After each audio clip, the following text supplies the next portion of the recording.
Imagine a Roman emperor, Marcus Aurelius, secretly scribbling a diary during war campaigns, never meant to be read by anyone else. He wrote not as a ruler, but as a soldier fighting to stay sane and unbreakable in the heart of the desert. Would you ever suspect that the very codes he crafted for himself, forbidden to share, would survive centuries and shape the minds of modern soldiers in the harshest environments? What would I write if I believed no one would ever see my words? This is not a story about war. It's a story about resilience, a blueprint forged in the desert winds by soldiers and philosophers alike, to create a mind that cannot be broken, no matter how brutal the battlefield or how relentless the sun. Seneca once wrote, "Difficulties strengthen the mind, as labor does the body." Today, I promise to reveal the lost codes, lessons tested by desert soldiers and preserved by Stoics, that you can use to transform any crisis into unbreakable inner strength. Imagine the sun, a white-hot coin pressed against the skin, blurring the horizon into shimmering waves of heat. The desert strips away illusions, comforts, even names. For centuries, armies marched into these endless sands and discovered the same hard truth. The desert doesn't care who you are. It doesn't care if you're a Roman centurion, a Bedouin scout, or a modern soldier with the latest gear. Out here, survival isn't guaranteed by rank, training, or willpower. It comes down to something more ancient, a mindset, a code. Have you ever wondered what happens to your mind when everything you rely on disappears? When shade, water, even the rhythm of day and night begin to slip from your grasp? I ask myself, what part of me would survive if everything familiar vanished? There's a little-known fact about Marcus Aurelius. During his campaign against the Quadi and Sarmatians, he traveled with his soldiers into the frozen wilderness and the dry, endless plains of the Danube frontier. He wrote his meditations in rough, makeshift camps, his words hidden from all but himself. His diary wasn't meant for the world, but for a single soul, his own. That's the original forbidden code. Notes never meant to inspire, only to keep a man whole. Throughout history, desert soldiers found themselves stripped to this same core. The Roman legions patrolling North Africa learned quickly. In the desert, your worst enemy is not the sun or the sand, but the voice inside that whispers, "You can't go on." Yet soldiers quietly passed down secret rituals, mental codes forged in silence and solitude. Here's a curiosity. In some desert campaigns, commanders forbade personal notes for fear of betrayal or leaks to the enemy. But those who wrote anyway, even if just a line at night, seemed to survive the psychological breaking point more often. It wasn't superstition. It was discipline, resistance to the erosion of self. I can't help but ask, what forbidden rituals do I use to keep myself together when the world feels endless and hostile? Do I even recognize them? As the stars rise over the empty dunes, the soldier's mind begins the real battle, not with the enemy, but with the self. In that silence, the first of the forbidden codes is born. Survival, it turns out, begins in the mind, in the willingness to face the truth of your own limits and ask, what am I really made of? There's something almost sacred about the quiet hours before dawn, when the desert finally loosens its grip on the day's heat. It's then, under a sky freckled with ancient starlight, that soldiers have always been most alone with their thoughts. The endless sand stretches out, both prison and blank page, challenging anyone who crosses it to find meaning or invent it. Here's a curiosity most people don't know. Roman commanders often punished soldiers for keeping personal diaries. They feared that such records could fall into enemy hands, or worse, expose the cracks in the empire's armor. Yet, in every army and every era, the toughest men and women broke this rule. They wrote anyway, not for glory but for survival. What would I write if no one could ever read it? If it was just me and the silence? Marcus Aurelius didn't call his notes meditations. That title came centuries later. To him they were hupomnemata, reminders, warnings, and truths too raw to share. He scribbled about pain, cowardice, loneliness, and the relentless pressure to seem strong.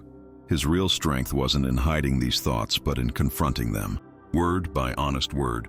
This became a secret code. Write the truth, especially when you're most afraid of it.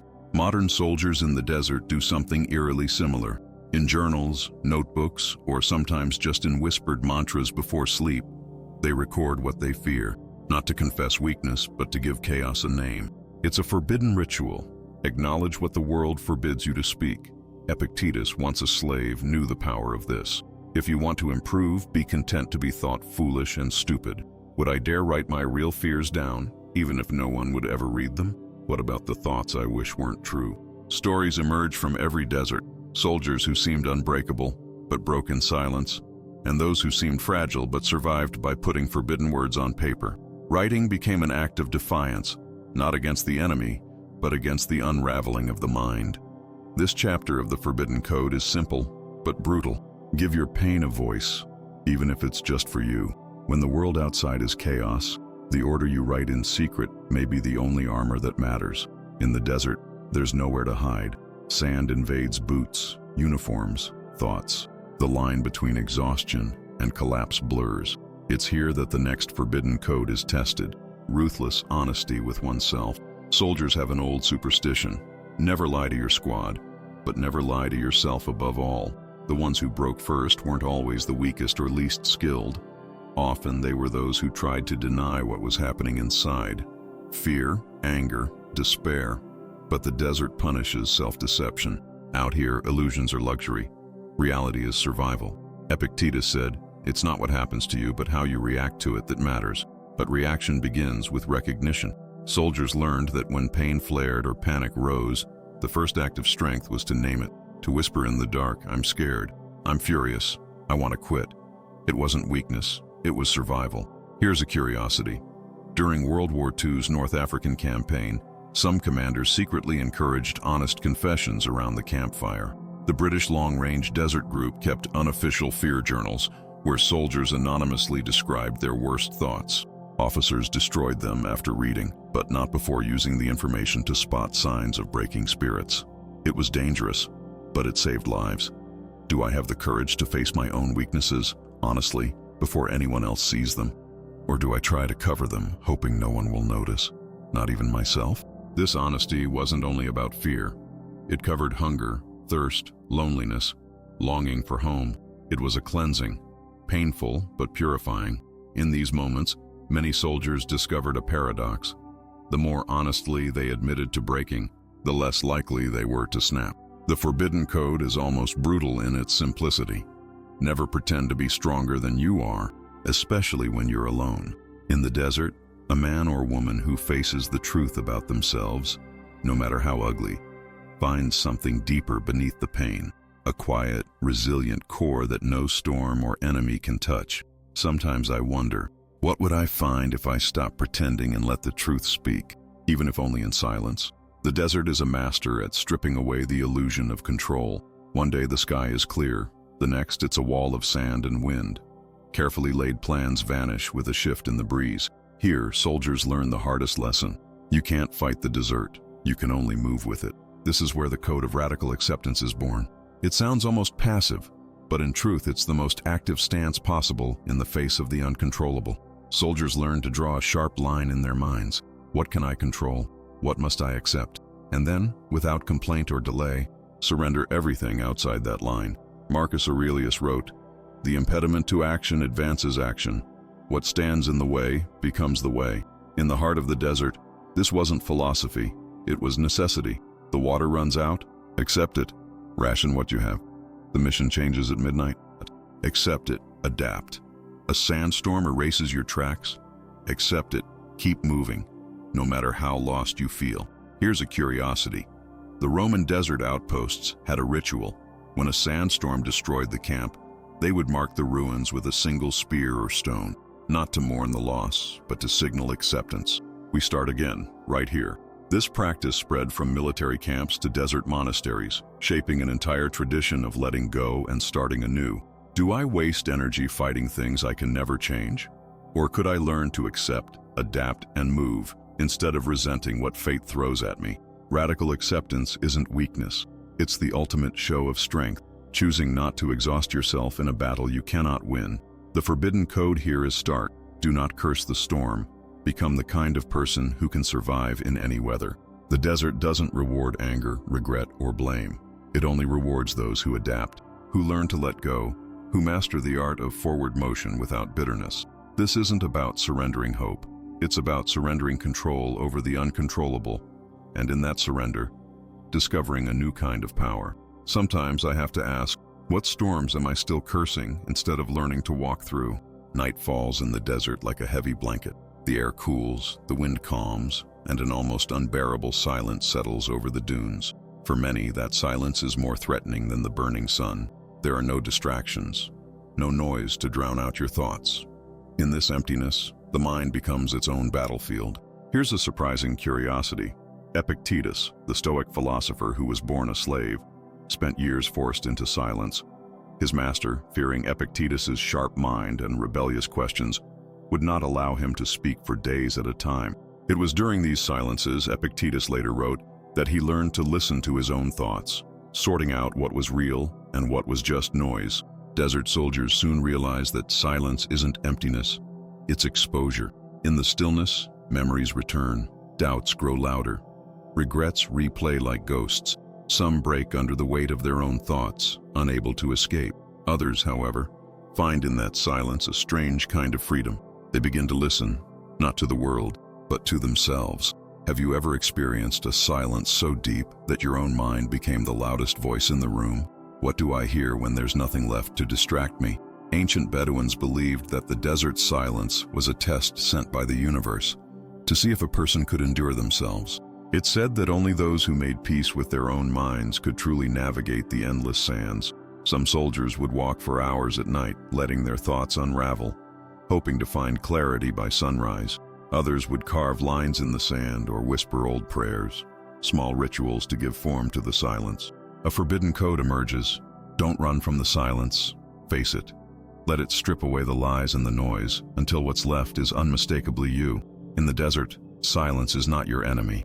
It's the teacher that remains when all other lessons have faded. Sometimes, in the heart of the night, I wonder, what would I discover if I stopped running from silence and simply listened?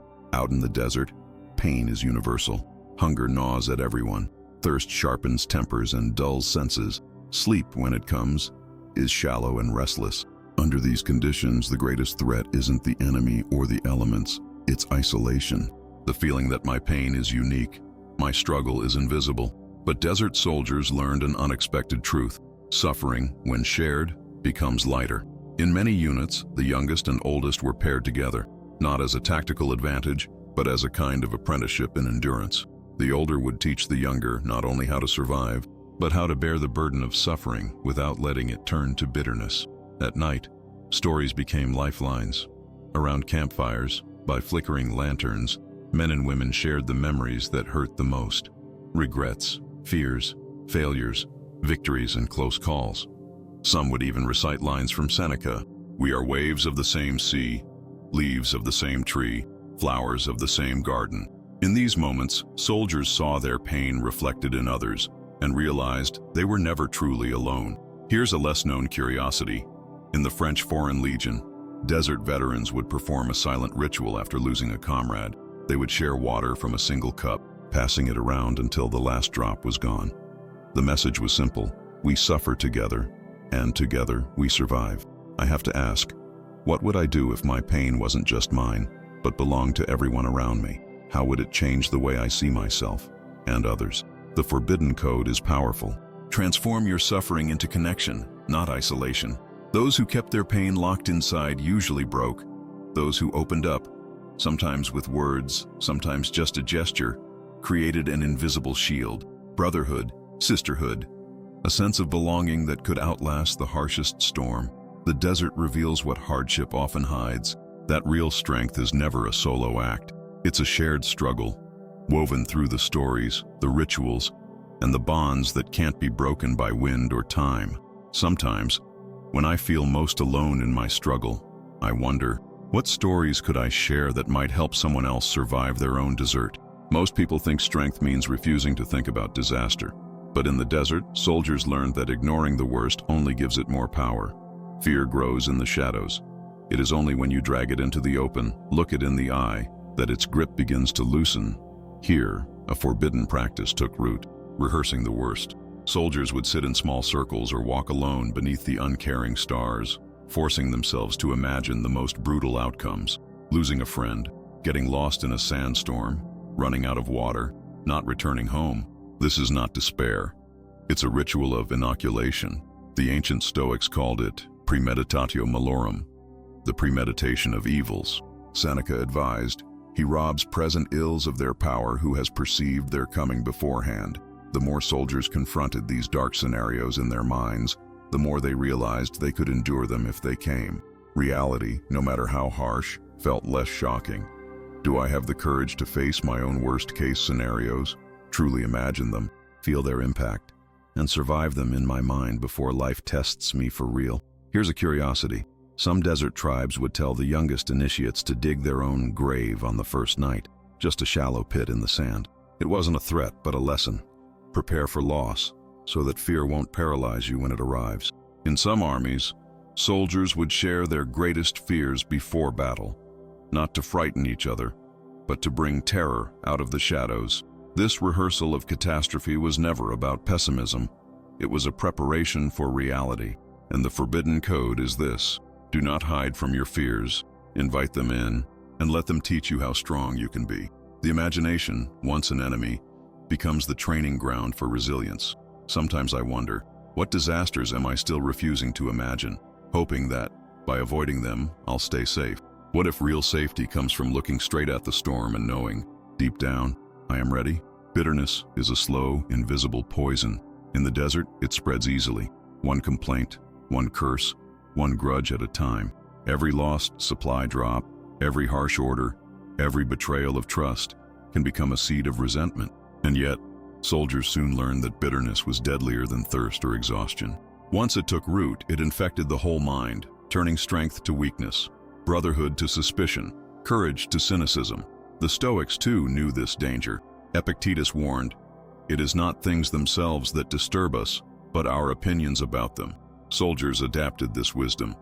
The world is brutal enough without us making it worse by turning pain inward. Here's a curiosity from history. Legionnaires in the Roman desert had a secret test of morale. After a failed mission, they would gather, and each would throw a single stone into a circle drawn in the sand. The size of the pile was never discussed, but when it grew too quickly, when too many soldiers needed to cast away resentment, commanders knew morale was at risk and would intervene before bitterness could spread. Do I let setbacks and injustices harden my heart, turning every disappointment into a new grudge? Or can I use my pain as fuel to discipline my mind, rather than poison my spirit? The forbidden code that arose was as simple as it was fierce. Never allow bitterness to take root. Pain must be used, not hoarded. Some soldiers created tiny rituals, a whispered vow at sunrise, a stone cast far away, a daily promise not to carry yesterday's burdens. Others, following the Stoic example, would write out their anger and then burn the page, watching the smoke carry it off into the desert wind. Discipline, not denial, is the antidote. The strongest soldiers, those who returned with minds unbroken, were those who transformed every setback into an opportunity to toughen their resolve, not their hearts. Their scars became reminders, not of pain, but of lessons learned and survived. Sometimes, in quieter moments, I ask, am I letting life's disappointments poison my attitude? Or am I turning every hardship into a discipline that makes me harder to break? Every morning in the desert begins the same way. A thin, bruised light, the cold of the night clinging to the sand, and the long echo of silence before orders are given. But before the first step, before the first command, comes a ritual more private than any prayer, the soldier's inner dialogue. Marcus Aurelius began his days by reminding himself, "Today you will meet the ungrateful, the arrogant, the deceitful." These weren't pessimistic predictions. They were mental armor, carefully forged through relentless honesty. He confronted the harshness of the world before the world could confront him. Soldiers in every era, whether in Roman camps or modern outposts, developed their own mantras, whispered or scrawled in hidden journals. Here's a fascinating curiosity. In some ancient desert garrisons, officers required soldiers to begin each day by reciting aloud what they feared most about the day to come.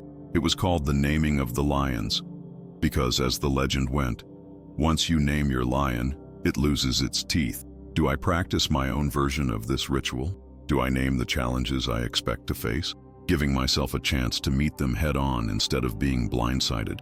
This relentless self-talk was not false optimism or denial of difficulty. It was preparation, a way to rehearse reality, to stand ready for the inevitable shocks. In the absence of certainty, the mind that expects hardship will never be truly surprised, never truly broken. As Epictetus would say, he who is prepared for everything is disturbed by nothing.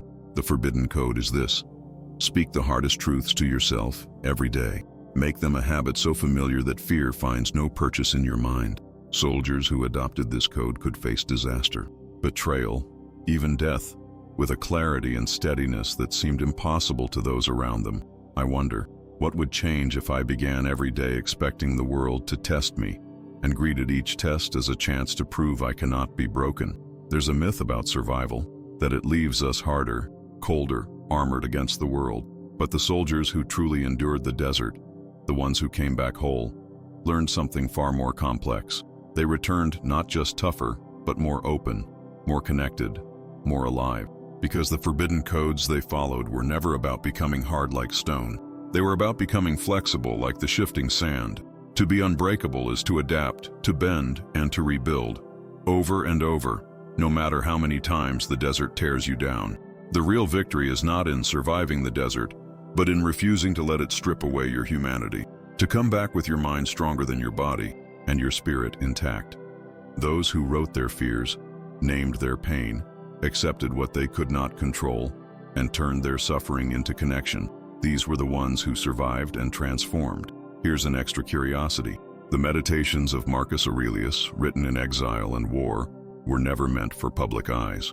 They survived only because his friends recognized their power.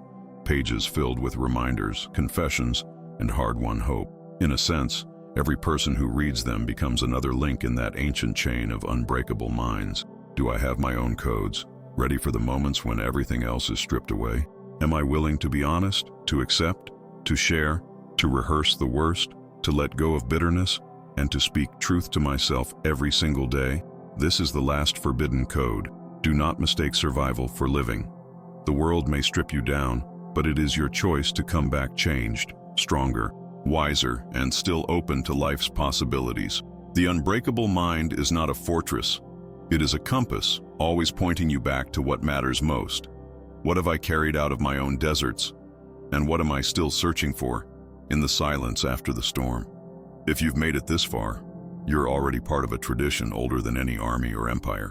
You have the courage to look inside, to face your own deserts, and to emerge transformed. Share your story in the comments, your struggle, your code, or your victory. Subscribe to this channel so you never miss the next lesson. Because the day you need it most, the right code could save you. And remember, unbreakable isn't what you are. It's what you choose, every day, in every desert you cross.